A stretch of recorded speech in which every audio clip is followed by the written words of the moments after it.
Hello, everyone. My name is Alan Fellman, and this is Infinite Potential. Through this podcast, I am bringing together stories and conversations with entrepreneurs, business owners, senior executives, impact seekers, and community builders to unlock our infinite potential. I believe that developing a connection to yourself is the most important and valuable thing that you can do to achieve the success, abundance, fulfillment, and impact that you want to have in the world.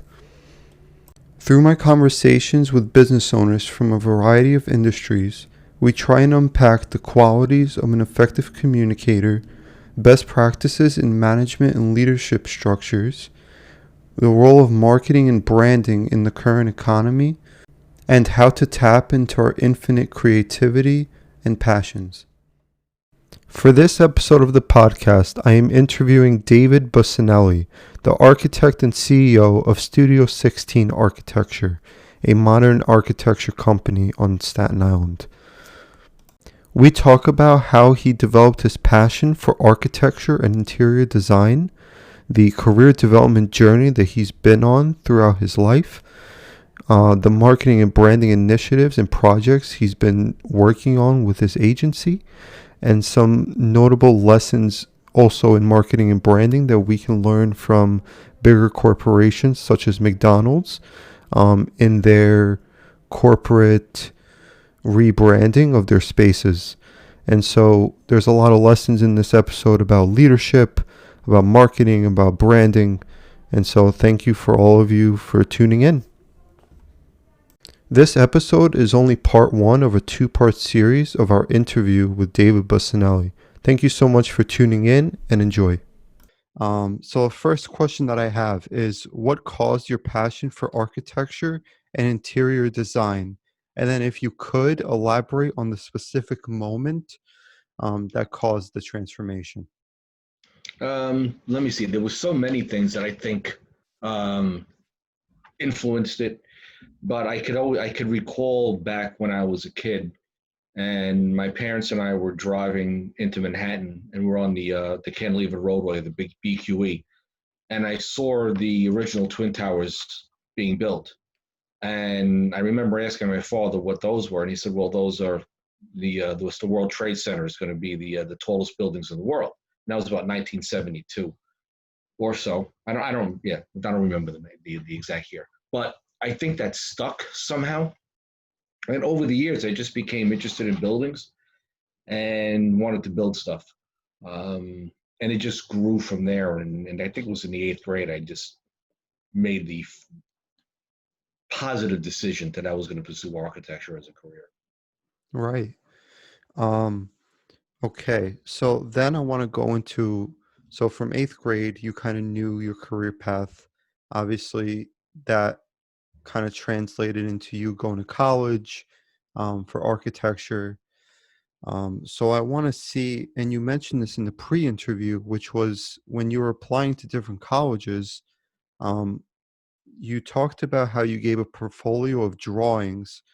And so I want to talk about that a little bit and see what the strategy was behind that, why you thought that giving a collage of photos would kind of give you an edge up from other candidates. And then talk a little bit why you think it's important to stand out when you're applying to colleges and even jobs. All right. It was a career day that, if I remember right, was held at the High School for Art and Design in Manhattan, and I hope I'm getting the name right. And we were encouraged to bring drawings because there were going to be Mm, colleges there, architecture schools that were going to be interviewing prospective students. right. So I just brought a brown folder with stuff that I had been drawing over the years. I mean, it included things as random as from buildings to spaceships to other stuff that I was drawing, and I really can't. I actually designed a spaceship that was in the shape of a T square, if you could imagine that, right? And I think that was because, well, the logo, the images for the band Boston was of a guitar spaceship. So Yeah. don't ask me how but this is what I did.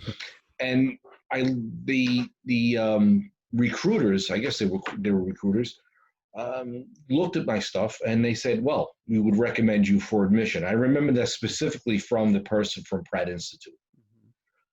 Um, I didn't think that they were any good, honestly. But if I recall correctly, she said that I presented a good mix of freehand drawing and drafting. So like the spaceship drawing was hard lined. It was done with a T-square and Yeah. triangles and pencils.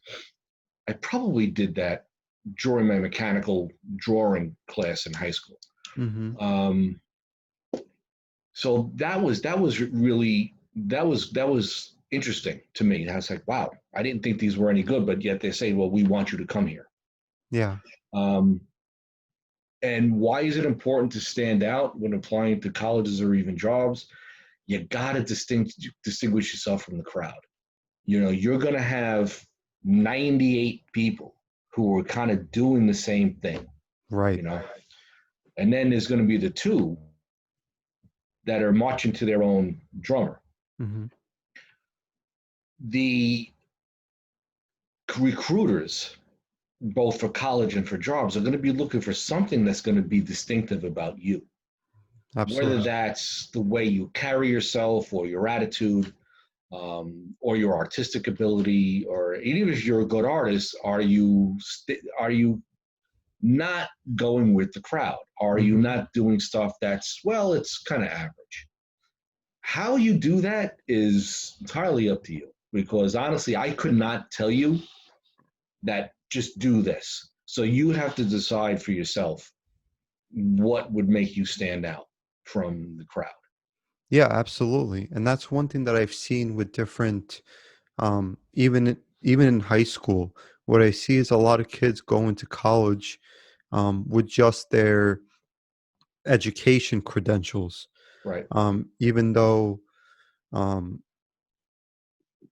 even though they have like an artistic ability and they don't showcase that, or maybe they had a passion for, I don't know, acting and they decided not to use their social media for that purpose. Right. Um, I think, especially since you're saying that you started in the eighth grade, I think those kind of passions develop that early, maybe even earlier if possible.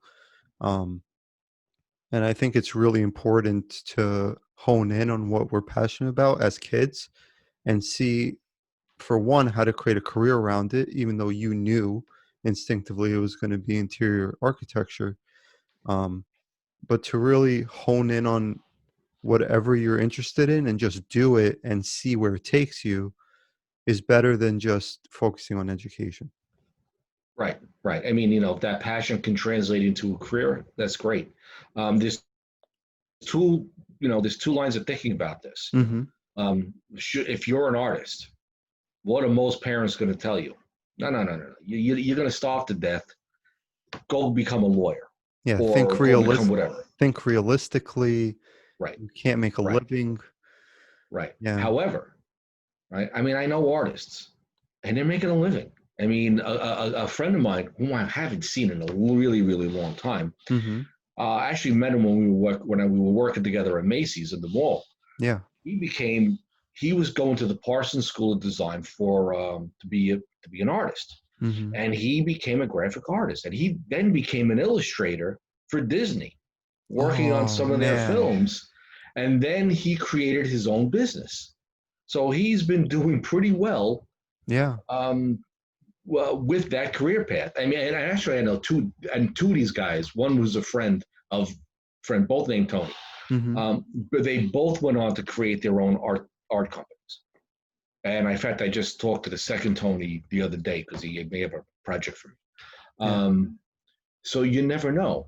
And do you want to not listen to your parents?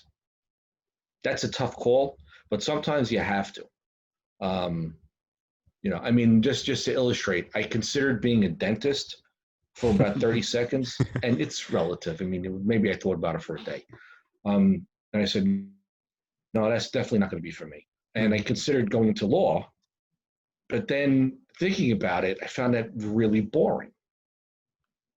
I don't want to write papers and endlessly, and I don't want to study. So it kept coming back to the same thing, Yeah. buildings, architecture. So um, if you could possibly make a living at it, then my advice would be to be investigate it, see if it's the right fit, keep Yeah. thinking about it, pray about it, and then see if that's where it'll bring you. Yeah, absolutely. And I think that's actually a note for um personally, I think when we get those kind of like epiphanies, I guess, of like I want to do this, I want to do this. I'm really passionate about this. Usually what I see is those are actually usually the things that you'll make the most money later, even if you can't see it. I mean, Right. if we look at you were doing a lot of art can go in so many different places. Yeah. Um, and that's kind of with everyone. With like, let's say some kid gets into art by reading comics, and maybe Right. later on he's kind of destined to write a comic book. Right. Well, my Similar, friend Tony was into comics in part, and he loved the Tarzan novels by Edgar Rice yeah, Burroughs, right? And he's got a great Instagram chat page and Facebook mhm, and LinkedIn. Also, there's a lot of articles on LinkedIn about being a freelance artist, yeah, and he pops up illustrations of Tarzan novels to this day, right? Because he loves them, yeah, and this is what he does, I guess, to keep his skills up. As one method of keeping his skills yeah. honed and practiced. So, in fact, if you this local Staten Island artist Scott Lebedo, I interviewed him for one of my newsletters several years ago. Hmm. I mean, his thing is the American flag.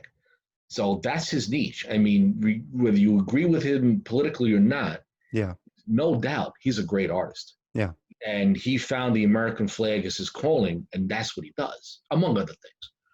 Some sculptures and memorials and things like that. But he's making a living out of it. yeah. So there you go. I mean, believe me, it wasn't easy for him. It's still not. But being an artist where you're going to do fine art paintings is, if you can make a living at that, why not? Yeah, Just do it. and especially now it's even more possible. Like I've seen so many artists even on LinkedIn, which would seem absurd to people, but I see them selling paintings on LinkedIn Yes. where it's like their messaging caters to a certain brand, and then the brand that actually needs that kind of a painting in their Yeah. office finds it and buys it. Yeah. Oh So yeah. it's yeah, so Absolutely. things like that. There's so many different trajectories that you can take, but you'll never know until you at least try it, Right. right? And most Right. people just give up in that sense. Right. Yeah. Okay. So now I want to talk about your career path. Okay. So let's talk about first jobs and everyone after that and kind of what you learned in each. Right. Um, Architecture jobs or everything that I've. Anything, everything. Okay. All right. Let's see. First job, I worked the counter at A&W, and that's where the Turkish restaurant is now. Okay, so I'm dating myself. I worked the counter and slinging root beer and putting out trays of burgers and bags of burgers and fries and whatnot. Did that for a couple of years, and that was a seasonal business because it was outdoor. Yeah. They were actually, you could actually eat in your car like at Sonic, Oh, and they had car that's hops and nice. they would bring the food out. I went from there. I went to Macy's and I worked at Macy's in the mall for 4 years while going to college. And while Mhm. working at Macy's and going to college, I landed a summer job drafting, first professional drafting job. Mhm. And it was with a local developer, Sanford and Allen and Associates. Now, Sandy and Allen died a number of years ago, Yeah. but the job was to work for their in-house architect, and they were working on a development on Toad Hill known as Copper Flag Estates. Now, the cool thing about this was that the noted architect, Robert Stern, Mhm. was designing most of the houses there. This was his project. And I Yeah. had knew of Robert Stern from college. and I got to see his built work, and I got to see plans that were produced by his office. And Staten Island's in-house architect, Charlie Aquavella, was designing houses on the lots that were not under the contract with Robert Stern. So I got exposed to who would eventually become a world-class architect, as well as a really, really good architect who was working with the developer. Yeah. And I got to work on my first set of construction documents. It was a really good job. I spent 2 summers there. And then let's see, where did I end up? And then I ultimately got a drafting job with a buddy of mine from college. He had started up a drafting service, Yeah. which is now grown into one of the biggest, what is known as expediting companies in the city, right? Wow. So I helped him out a little bit, and then I landed at the office of Nicholas J. Salvadeo, architect. And I worked for Nick as a draftsman for, I think, 2 years, got itchy, left to be a draftsman and job captain at JLS Construction in Manhattan, where I got to learn how to design and draw up and research corporate interiors. So their 2 biggest clients, well, their biggest client was Solomon Brothers, if you remember them before the recession back then, before they went away. Yeah. L'Oreal Corporation was one of their clients, among others. Got laid off about a year and a half in because the recession that hit at that time. Yeah. Started freelancing. Now, this is key, and to anybody who's listening out there, I got told I was being laid off. I was the last one in the door, so therefore I was going to be the first one out. Yeah. And I let that sink in, and I really didn't like the job. I wanted to leave anyway, so it's like, okay, this might be okay. Yeah. And I got on the phone, and I called the guy that eventually became my partner / lead associate at when I ultimately bought the firm from Nick. Hey, I just got laid off. You have anything for me? Right? And I just worked my network. Right? And I did some freelance work. My father was a licensed professional engineer. He had picked up a couple of projects as a side gig from his job with the phone company. Yeah. Doing some work for St. Clair's Parish. And so I did some drawings, and then I landed with a local design build company called Keypack. Now, Keypack was doing it was design build, so it was in-house architecture plus construction. So I worked for them doing, at first, handicap accessibility surveys for Anchor Savings Bank. Anchor Savings Bank no longer exists. Because that came on, that project came out right after the passage of the Americans with Disabilities Act. And now companies had to comply. Yeah. So I spent time doing that. They sent me to Florida for 2 weeks. And then they moved me on to other things. I left Keypack. There was some issues there. Things were happening with Keypack. So I decided to leave, and I wound up back with Nick Salvadeo for like 3 days a week. And I split 2 days at Keypack, and then I was fully with Nick. And I never left after that. And the opportunity came up. Nick said, I want to retire. And he was retiring young.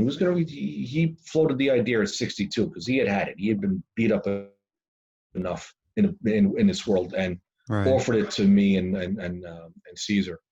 And he said, yeah.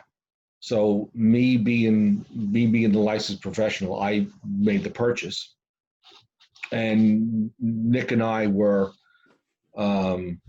partners for about a month, and then he retired.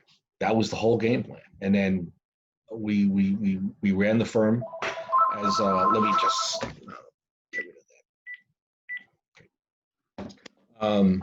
We ran the firm as Salvadeo Associates Architects, and Nick was always there to guide us. Hey, Nick, I got a zoning question. Can you pop up to the office? And he would. Or I'd run down to his house. And from there, Nick died, unfortunately, in 2005, 2 years after he quit smoking. right? Lung cancer, and I think he went in like 6 months. It was so Oh, I owed him a debt of gratitude that I thought I told him this. I said I cannot ever repay you, yeah. right?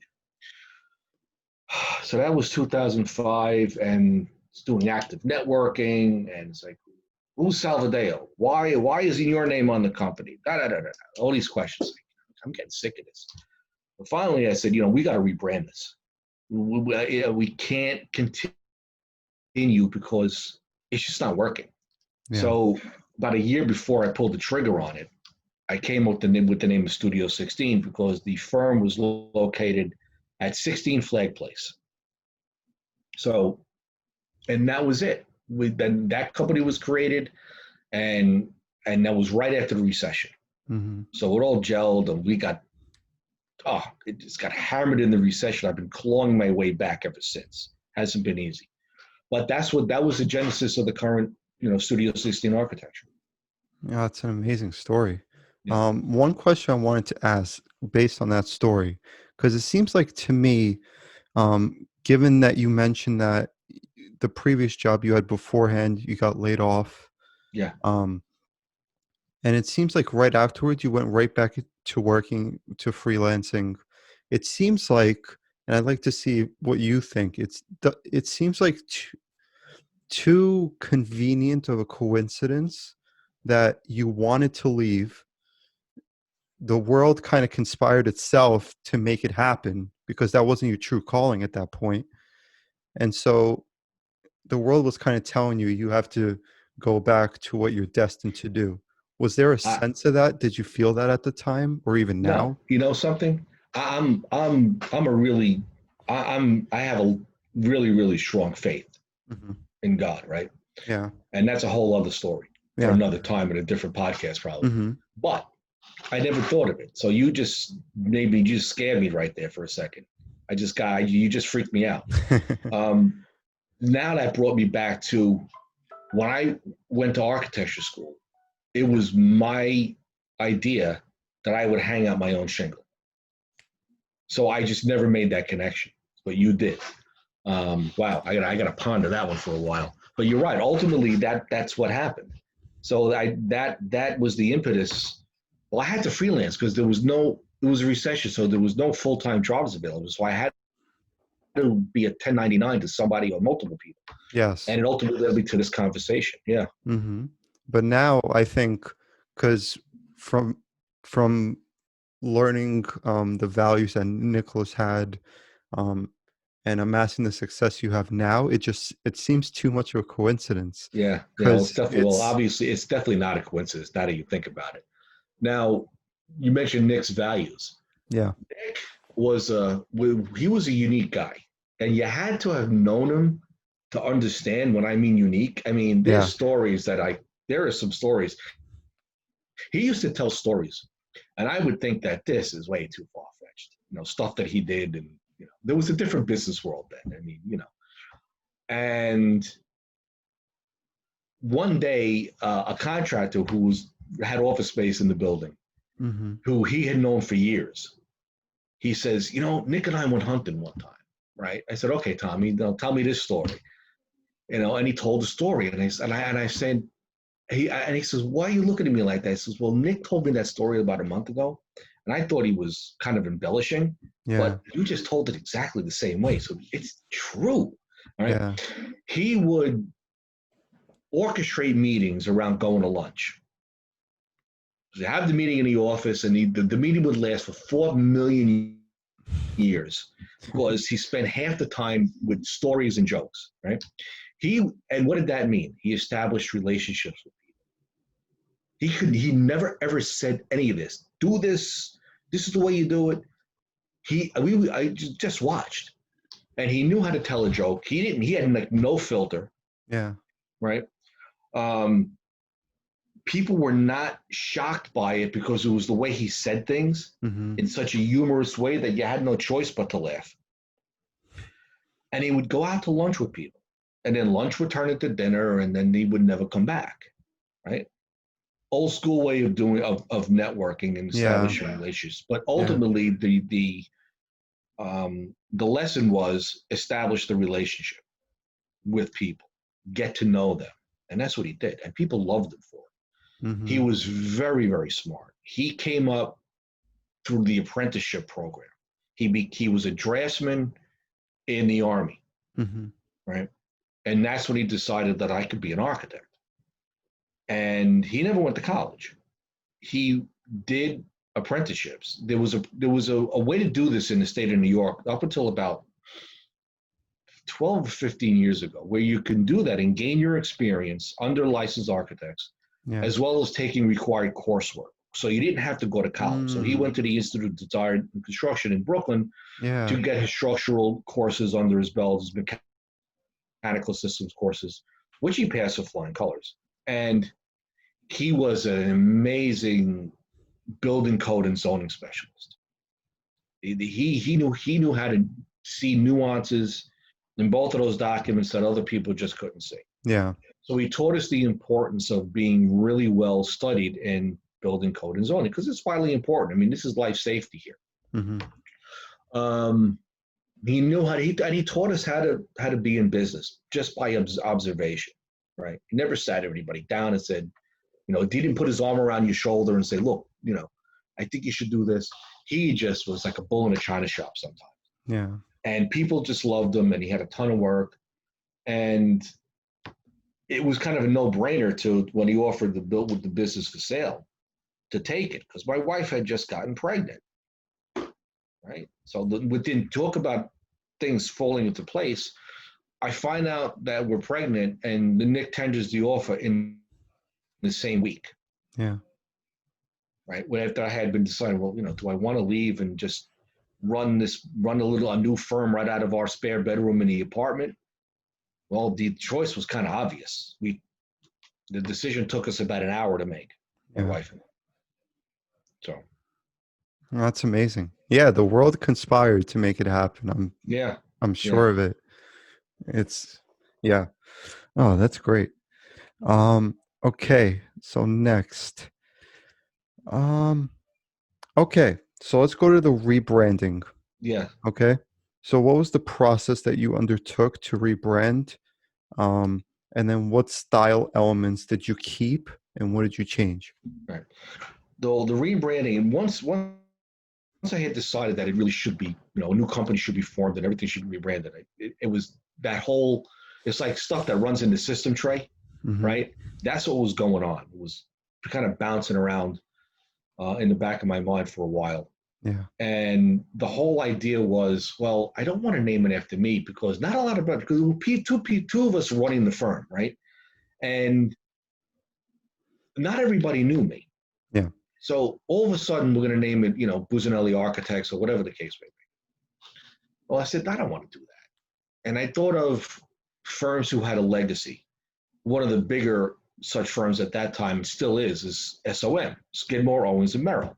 Like those three partners were dead by the time I was conceiving this. But SOM and Skidmore, Owings, and Merrill live on with current partners, and everybody knows who SOM is if you're in the developer world, and right, because it's all developer-driven stuff. And they do engineering also.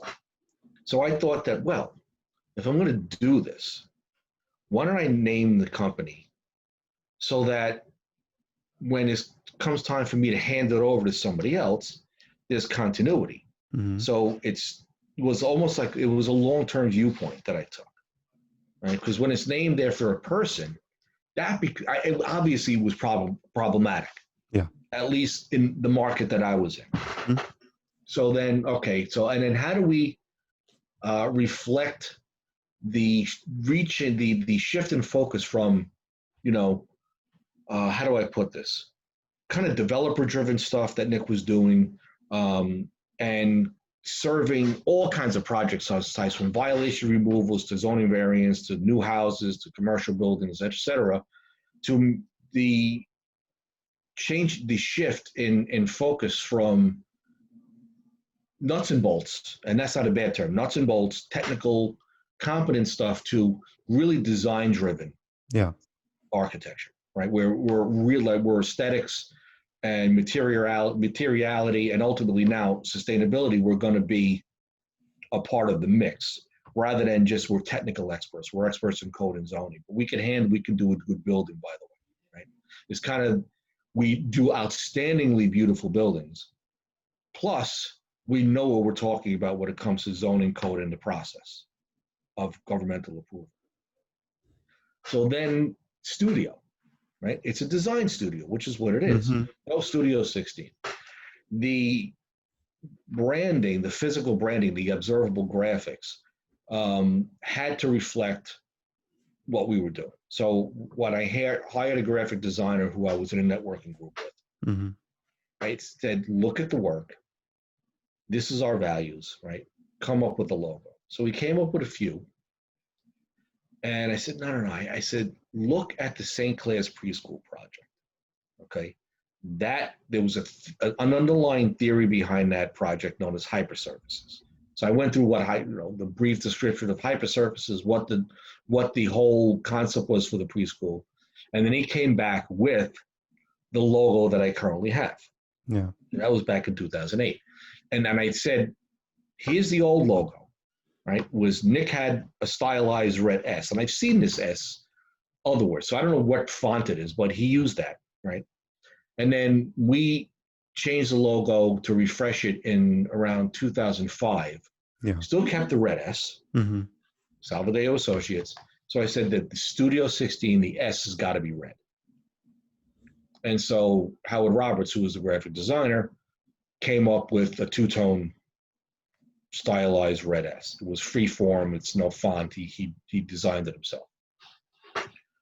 So that laid that set the branding. And what was cool about it was he gave me a miniature. So the main logo is Studio 16, and the 16 is within the circle of the O. Yeah. But he gave me a shortened version, which was the S with the 16 in the O. So like at the bottom of a branding piece, of a marketing piece, because your eye goes to the lower right, Yeah. being S16, and it's on the back of a physical business card, Mm-hmm. and it's the watermark on the letterhead. And so I can even be on a shirt. I mean, I can go to Vistaprint and get the thing put on shirts. No, so I thought that was really cool, and he did that on his own. He said, "You should do this. Is what I think you should do. You need this shortened version to be able to, highlight things." I said, Mm-hmm. "That's great." So, and I've been consistent with it ever since. I don't want to change it. I don't know if it's getting a little long in the tooth, but right now there's no desire to change it. Yeah, and the one thing that stands out to me as a marketer, obviously the shape of it is very like spiral, I think is probably the correct word to use. Um, and which usually in terms of psychology usually means creativity. Okay. So when I see that, considering the fact that you said you're a forward thinker and you are, and that you added design to the architecture firm, it makes a lot of sense Yeah. that change was made. Another something, you made another connection that I never even thought about. Howard probably knew that as a graphic designer who was a good chunk of his business was Yes. logos, right? And I've never, and I know that logo design is really hard and has to tell the story of the company's values in this little tiny spot. Yeah. Yeah. So I guess he must have known that. If you're picking up on it as a marketer, I'm sure that he knew about that. Yeah. And And never said even anything. yeah, and even the small things like the red, right? Yeah. Like intrinsically, um, I mean, everything has an underlying cost to it. And typically, and this is what I would assume, is that Nicholas was a very energetic person, if Yes. that's right, which makes a lot of sense because red is usually symbolic for an energetic person, very out there, kind of salesy, usually, um, Oh, okay. All if right. he was that way. Yeah. Um, Yeah, he was. I mean, he was a yeah, really, and again, it was old school, right? And when I said he would take people out to lunch, this was the way you did business. I mean, you went to lunch. I've tried to resurrect that, and I like yeah, going out to lunch with people. If we ever reopen, I'll continue to do that because I think that that's a great way to get to know people, right? And he was a ball of energy, right? And he was a rainmaker. Man, he knew how to bring in work. He really did. So and I know a lot about color and, well, enough. Yeah. I know a lot. I'm not even sure how much I know about color. If you pulled it out of me, if you asked me a bunch of questions, I would probably know. But you bring up a good point about the psychology of color, right? Yeah. There's some things I read years ago about blue having the connotation of professionalism, right? So, but I didn't want to go Professionalism and trust right. and But confidence. I didn't want to go with blue because of the. I wanted I wanted the continuity from Nicholas Salvadeo, AIAPC Yeah. to Studio 16, Mm-hmm. right? So, and I think red works as a corporate color also. Mm-hmm. Yeah, it definitely does. Red, white, and black. I mean, even my watch, it's got a red second hand, and the company's logo is in red on a black face. So they said, Yeah, well, corporate colors. yeah, there's so many subconscious meanings that we can, and this is one point that I want to make is everything has a subconscious meaning. Yeah. Even that red dial, as small as it is, might actually remind you of Nicholas in some way. No, I think it does. Yeah. And when we were looking at watches, my daughter, I was surfing this company's website, Mm-hmm. MVMT, beautiful watches. And she's like, well, that's really nice. It's like the corporate colors. I'm like, you're right. I'll get that. You know, so Yeah, I amazing. keep it all going. Right. Okay, so next, let's elaborate on the value of being forward thinking in your industry and in others. Yeah, that's it. Yeah. Um, I'm gonna paraphrase um, architect Frank Gehry. Now, Frank Gehry designed the Guggenheim Bilbao Museum, the Walt Disney Concert Hall, the 8 Spruce Street in Manhattan, the shiny, wavy apartment tower. He said that he started. Why should you look backwards? And he says, and he was famous. He was doing fish lamps, right? He became enamored with fish forms. Mm-hmm. And when questioned about it, because this was at the time when postmodernism was around in architecture, which was blending modern elements and classical elements, Greek and Roman forms. And he said, well, classicism, classical architecture, his Greek columns, Roman columns, those are anthropomorphic. So if we got to go back in time, if you're afraid to look forward, why not go all the way back to fish? Right? Now he was doing this kind of tongue in cheek, but the meat of that statement was if you're afraid to look forward, right? So if you look at anything that's really great, Yeah. right? Is it regressive, right? You have constant advancement. Let's take cars, right? So now we have Tesla, Mm-hmm. and we could debate the value of an all electric car Yeah. for hours, right? Yeah. But it's a car. There were electric cars in the infancy of cars, Yeah. and there were internal combustion engines. They went with internal combustion engines because the batteries just wasn't feasible to run a car. Yeah. So now we're back to batteries. But in the interim, right, there's constant advancement in the technology behind the internal combustion engine. So Yeah. now you're bringing upwards of 300 horsepower out of turbocharged 2-liter 4-cylinder engines, where V8 engines of the 60s, if they had 250 horsepower, they were monster engines, right? Yeah. And now you're back to battery technology and the massive leaps forward in that technology, right? Mm-hmm. So did anybody go back to the Model T?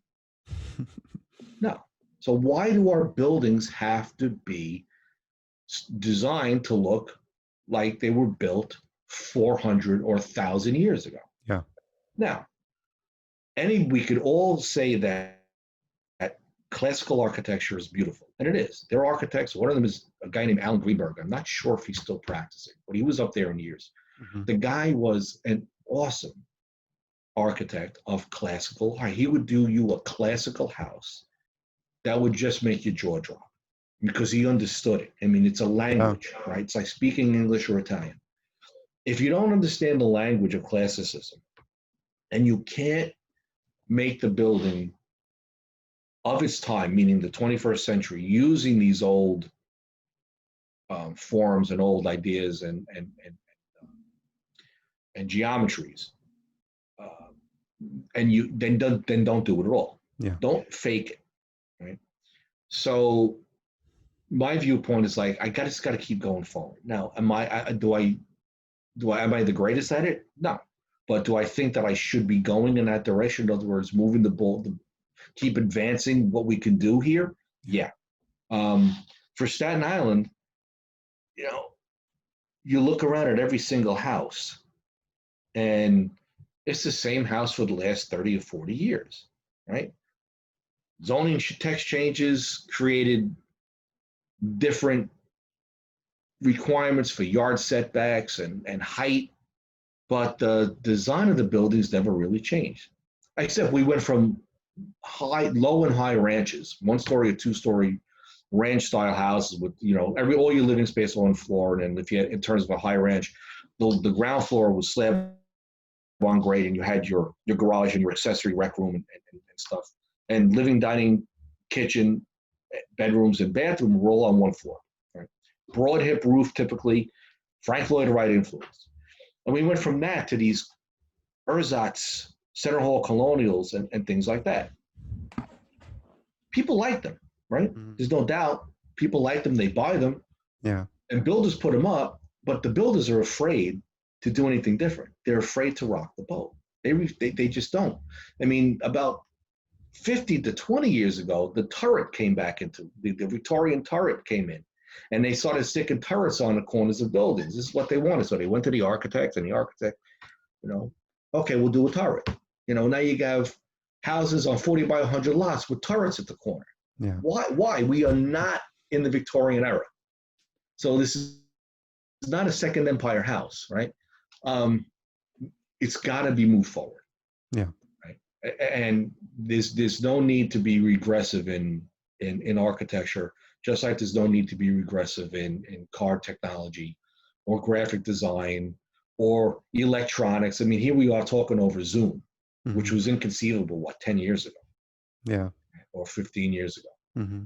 So, I mean, if it wasn't for Zoom, the whole pandemic really would have been really would have created big problems. Mm-hmm. So that's why I think it's important.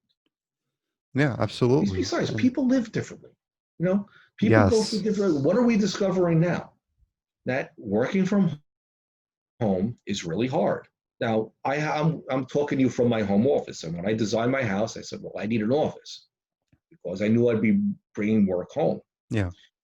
And if it wasn't for this, I'd really be banging my head against the wall. I'd want to stick an ice pick in my temple because this is not easy.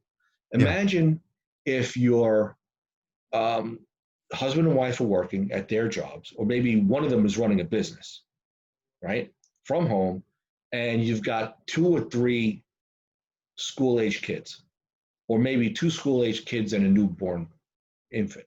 Yeah. And everybody's at the dining room table or in the living room. I've been on meetings with people. You can see the pipes in the basement, So what does that mean? That residential design better change, because this is going to be, if not the standard, a partial standard for companies, because companies are going to realize, like, wow, we can have effective remote workers, if not the entire staff, partial. And maybe that gives them opportunities to hire people from other parts of the country or the entire world and not have to relocate them, right? It has shown people that you can run your business from your house. Well, that opens up all kinds of possibilities. Well, I mean, tons of people do it, especially freelance independent consultants. But, why not start building houses? If you're a developer, hello, developers out there, think about putting home offices. I did do 2 speculative houses back in the early 2000s for a developer. Maybe it was around 1999. And I started the conversation with why do you builders not put home offices in your houses? He's like, you know what? I don't know. I never really thought about it. He says, why don't we do something different than the standard? Okay. I mean, they were 50 by 110-foot lots in Princess Bay, and I designed a two-family home with 4 bedrooms and a home office on the first floor, which could have also be a fifth bedroom. Mm-hmm. These two houses sold quicker and for a higher price point than the 3 brand new houses right up the street. So they were finished, done. My clients' homes were finished after the other 3. The other 3 were still on the market. He sold his 2. Yeah. I went for a site visit, and this was at the time when Staten Island Advance was on their anti-development kick. And so a neighbor grabs me, says, "Are you the architect?" So I said, "Yes. How can I help you?" Like, okay, here it comes, you know. And she says, "I just wanted to thank you. These houses are beautiful. We're happy to have them here." He Yeah. says, "We like them better than the other ones that were just built." Okay. So that, I mean, if you can, it's that kind of thinking, right, that really creates value for the client Yeah. right off the bat. So, this pandemic is going to teach us that we have to move some things forward. Office design is going to change too. How, I don't know, but it'll change. Yeah, definitely. And Yeah. I'm not sure because I can't say I know really much about interior design, but as far as I've seen with at least modern, is that there's like a minimalist aesthetic to it, where it's like you try and leave a lot of space, which Yep. makes a lot of sense given the current times because I mean, mental health has gone through the roof. And even giving a space that much room gives you a mental sense of you can breathe in this room. Right. It's not clunky. It's not like all clumped up together. Right. You have a lot of freedom to walk and all Yeah. that. Yeah. The biggest challenge with office design is currently because the open office concept came into effect, meaning the elimination of cubicles, so everybody's kind of working out in the open, and now Yeah. corporations trying to attract younger, the current crop of college grads and younger staffers, um, realize that, hey, we got to give these people flexibility. So Yeah. now you're walking around a laptop, you don't have a dedicated desk, you can sit on the steps, you can sit over here, we're going to give you a sofa, we got nap rooms and all this other stuff's going Yeah. on, right? And it all creates value for the company, for the staff. Yeah. Problem is, those offices were noisy, more noisier than the old cubicle hell, right? Hmm. So what did people do? Companies started building phone booths. So we went back to phone booths because you need privacy for conversations. And now with this, with social distancing and realization that, well, maybe you want some physical barriers between people again, Yes. companies like Herman Miller will start designing furniture that'll accommodate that. Um, some firms may shrink their office space with remote Yeah. workers. Others may increase because they'll keep everybody in house Yeah. because that's their culture and they need to function that way. Yeah. And but spread out or provide physical barriers. They'll have an open office concept with plenty of more space between Hmm. people, or they'll have cubicles and more private offices. Think Mad Men. You ever watched the show Mad Men Yes. and Yes. how mid-century modern offices, Hmm. right? You might go back to that Yeah. partially, Yeah. or look to Frank Lloyd Wright's Johnson Wax Building, the epitome of open office work, with the original desks designed for the building in their original positions, which with a mile of space between each desk. Yeah. So, these are just speculations on where it could go. Yeah, definitely. And it takes a very thoughtful, even conversation internally and with like senior staff to really discuss those kinds of things. Right. Because um, obviously you can't go completely modern, like you said, because it's too loud. So you got to figure out other ways to bring other kind of styles into the mix. Um, but yeah, it all depends on Yeah. the company's needs, and they have to have thoughtful discussions around it.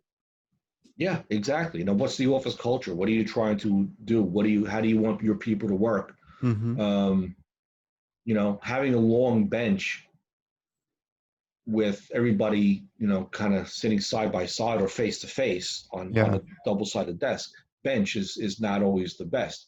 Mm-hmm. Architecture firms, creative places, open offices are necessary for that collaboration and for being able to circulate and be able to look over each other's shoulders, Yes. etc. That'll change too somehow. I don't know. I don't know. I'm trying to figure out how I'm going to get everybody in my office back, and keep the social distancing that's going to be mandated, but we'll see. Yeah. So that's definitely going to be something you have to do. And yeah, it's just stressing the importance of thinking about that, Right. and towards the future, because things are changing even now during COVID, and they've been changing. We've seen with WeWork, um, being the giant that it was before Right. COVID. It did Yeah. so well because of the type of spaces it created, and the fact that we need to innovate is something every company kind of needs to think about. Yes. Okay. Absolutely.